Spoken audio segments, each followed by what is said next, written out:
Supaya bantuan PKH-nya Bapak Ibu semuanya bisa sesuai nanti di tahap 3 dan tahap 4, ya silakan bisa lakukan hal ini ya, terutama untuk kategori PKH golongan ini. Ya silakan simak video ini dari awal sampai akhir, jangan di skip supaya Bapak Ibu semuanya bisa mendapatkan informasinya secara lengkap.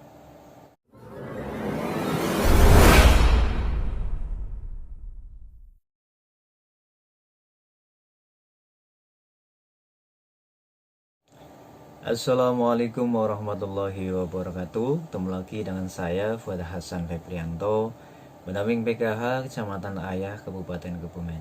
Bagaimana kabarnya Bapak Ibu semuanya? Ya, KPM PKH, pendamping PKH, dan sahabat sosial semuanya di seluruh Indonesia. Semoga selalu dalam keadaan sehat ya. Amin. Ya, selamat menjalankan ibadah puasa. Mudah-mudahan ibadah puasa kita dapat diterima oleh Allah Subhanahu wa taala. Nah, saya ya tidak bosan-bosannya untuk selalu mengingatkan Bapak Ibu semuanya untuk menerapkan protokol kesehatan. Minimal ada 3. Yang pertama, ketika Bapak Ibu semuanya bepergian, silakan untuk bisa memakai masker.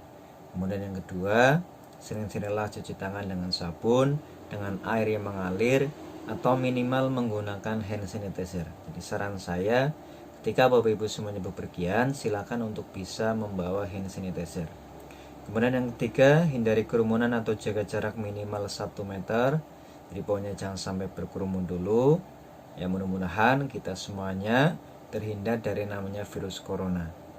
Nah, yang sekarang sedang terkena virus corona, mari kita doakan bersama-sama, mudah-mudahan segera disembuhkan, dipulihkan kembali, dan bisa beraktivitas seperti biasanya. Amin. Oke, baik, di video kali ini saya akan menyampaikan informasi terkait dengan besaran bantuan PKH untuk tahap 3 dan tahap 4. Ya, namun sebelum saya lanjutkan, mohon bantuannya, mohon keikhlasannya untuk bisa like, subscribe, comment, and share di bawah ini.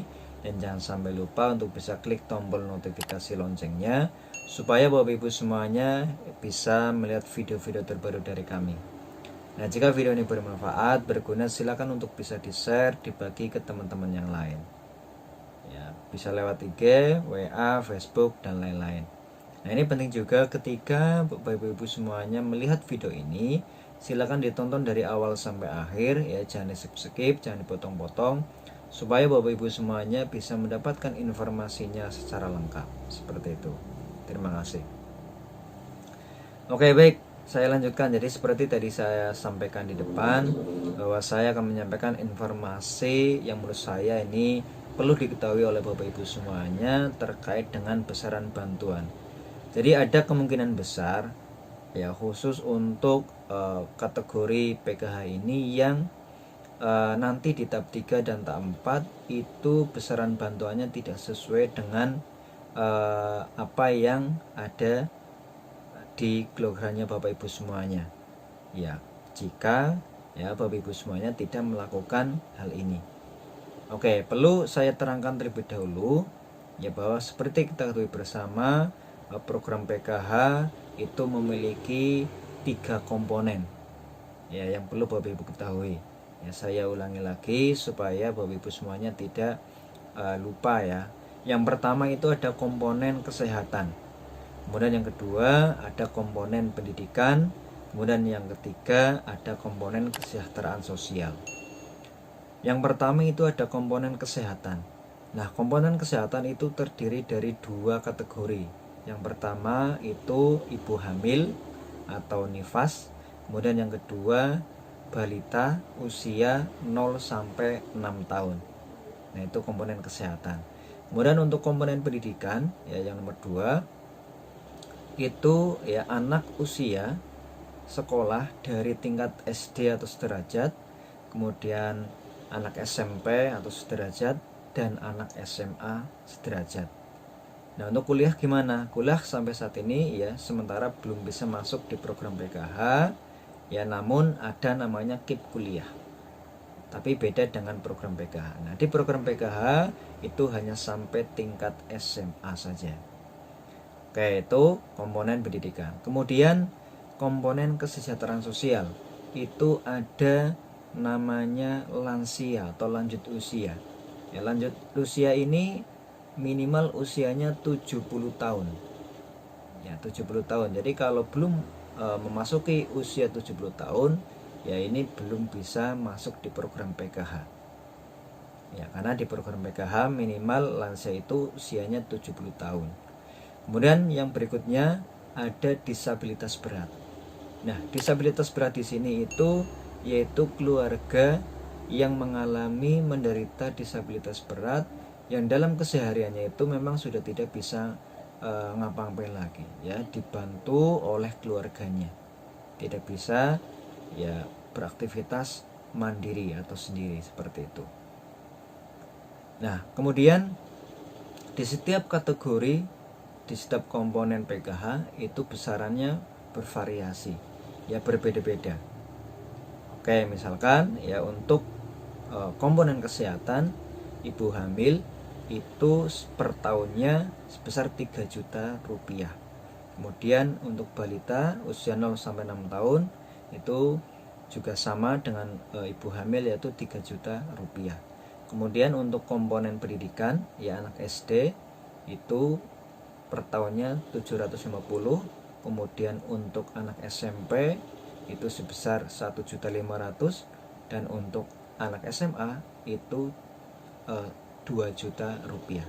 Nah, kemudian untuk komponen kesejahteraan sosial itu untuk lansia itu per tahunnya itu sebesar 2.600.000. Kemudian untuk disabilitas berat itu juga sama, yaitu sebesar 2.600.000.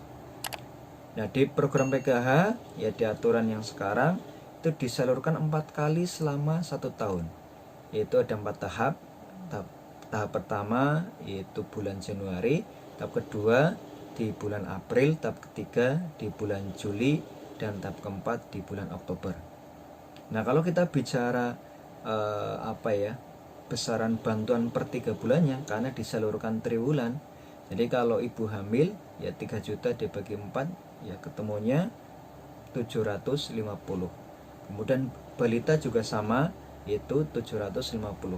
Kemudian untuk anak SD ya 700 per tahun dibagi 4 ketemunya 225. Kemudian untuk anak SMP ya 1.500 dibagi 4 ya ketemunya 375. Kemudian untuk anak SMA ya 2 juta ya dibagi 4 ya ketemunya 500.000 rupiah. Nah, kemudian untuk komponen kesejahteraan sosial untuk lansia 2.600.000 itu dibagi 4 ya ketemunya 600.000 rupiah, sama dengan yang disabilitas berat yaitu 600.000 rupiah.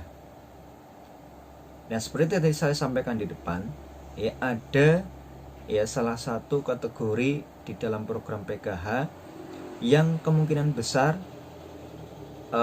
ketika Bapak Ibu semuanya nanti melaporkannya telat atau belum dilaporkan, ya nanti bantuan PKH-nya itu tidak sesuai dengan apa yang ada di Bapak Ibu semuanya. Jadi seperti ini, di aturan terbaru di program PKH itu ketika KPM PKH itu kemarin hamil kemudian melahirkan. Nah, untuk memasukkan balita ke EPKH sekarang itu tidak bisa lagi. Jadi untuk bisa masuk balitanya itu harus melalui usulan ke operator SITJ desa. Jadi memasukkan balitanya itu melalui SITJ desa. Jadi tidak melalui EPKH lagi. Kalau dulu kan ya untuk memasukkan balita atau anggota baru itu memasukkannya melalui EPKH. Tapi kalau sekarang itu tidak. Ya sekarang itu melalui ya aplikasi namanya SITJ Offline yang dioperatori oleh operator SITJ desa. Nah, ketika Bapak Ibu semuanya ya kemarin baru melahirkan itu belum mengusulkan ke operator SITJ desa. Nah, berarti bantuan di tahap 3 dan tahap 4 ini kemungkinan nanti besaran bantuannya tidak sesuai. Ya karena belum masuk. ya data ART yang diusulkan. Nah, saran saya ketika ada ya KPM PKH yang baru melahirkan, itu yang pertama yang harus dilakukan oleh Bapak Ibu semuanya itu membuat KK dan akte kelahiran. Di mana di KK itu ya balitanya sudah dimasukkan ke dalam KK dan sudah mempunyai akte kelahiran. Itu untuk apa? Itu sebagai dasar ya untuk pengusulan ya memasukkan ART baru ke aplikasi SITS-NJ offline melalui operator SITS-NJ desa. Silakan dibuat segera. Jadi ketika sudah lahir nanti diusulkan untuk pembuatan KK, kemudian akte. Kemudian kalau sudah jadi semuanya, silakan Bapak Ibu semuanya bisa datang ke desa, nanti bertemu dengan operator SITS-NJ desa. Kemudian silakan meminta kepada operator SITS-NJ desa untuk bisa memasukkan ya balitanya atau anggota barunya. Nah, nanti setelah di entry ya melalui SITS-NJ offline, nanti prosesnya juga tidak bisa cepat. Ada proses di situ. Nanti ada pengentrian di SITS-NJ offline. Setelah ada pengentrian selesai, nanti ada namanya ekspor data. Nah, ekspor data itu nanti disetorkan ke kecamatan, ke operator kecamatan ya. Kemudian setelah itu operator kecamatan menyetorkan ke operator kabupaten. Nah, setelah disetorkan ke operator kabupaten, nanti operator kabupaten baru mengimpor datanya Bapak Ibu semuanya. Yang baru di entry itu dilaporkan ke pusat, ke Pusdatin. Nah, nanti ya sampai turunnya data Bapak Ibu semuanya yang terbaru di SITS-NJ itu prosesnya juga tidak sebentar, yaitu paling cepat 3 bulan. Nah, itu paling cepat. Nah, artinya ketika Bapak Ibu semuanya baru mengusulkan ya belum lama ini, itu kemungkinan besar ya nanti balitanya Bapak Ibu semuanya itu belum bisa masuk sebagai ya salah satu penerima bantuan PKH ya di tahap 3 besok.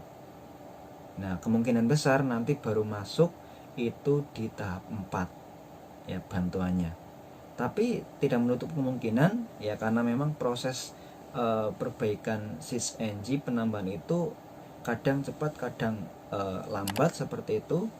Ya bisa jadi nanti di tahap 4 pun untuk balitanya belum bisa masuk ya di EPKH seperti itu. Karena sekarang kan SITS-NJ itu sudah sinkron dengan EPKH. Jadi ketika Bapak Ibu mengusulkan di SITS-NJ offline ya nanti sudah selesai semuanya ya sudah beres, nanti balitanya masuk di EPKH karena sudah sinkron dengan EPKH seperti itu. Nah, jadi ketika ya ada KPM PKH yang baru melahirkan, silakan segera membuat KK akte, kemudian segera datang ke balai desa untuk mengusulkan ya memasukkan balitanya ke SITS-NJ offline ya supaya nanti bantuan balitanya itu bisa masuk. Kalau misalkan tidak masuk di tahap 3 atau tahap 4 ya nanti berarti di tahap 1 di tahun 2022. Seperti itu. Ya kalau tidak diusulkan ya nanti balitanya tidak akan mendapatkan bantuan PKH. Jadi kalau misalkan Bapak Ibu semuanya hanya mempunyai 2 komponen, 2 kategori, misalkan balita dan SD, berarti ya sementara Bapak Ibu semuanya hanya mendapatkan bantuan untuk kategori SD saja. Untuk balitanya kan belum masuk. Nah, berarti belum bisa mendapatkan bantuan PKH. Jadi seperti itu. Ya, mudah-mudahan informasi ini bermanfaat karena ini terkait dengan aturan terbaru di program PKH yang perlu Bapak Ibu ketahui. Ya, terkait dengan penambahan ART yang sekarang tidak lagi di EPKH, namun harus melalui SITS-NJ offline yang dilakukan oleh operator SITS-NJ desa. Mungkin itu yang bisa saya sampaikan, mudah-mudahan bermanfaat. Silakan tinggalkan jejak di channel ini dengan cara like, subscribe, comment, and share. Tetap semangat dan wassalamualaikum warahmatullahi wabarakatuh.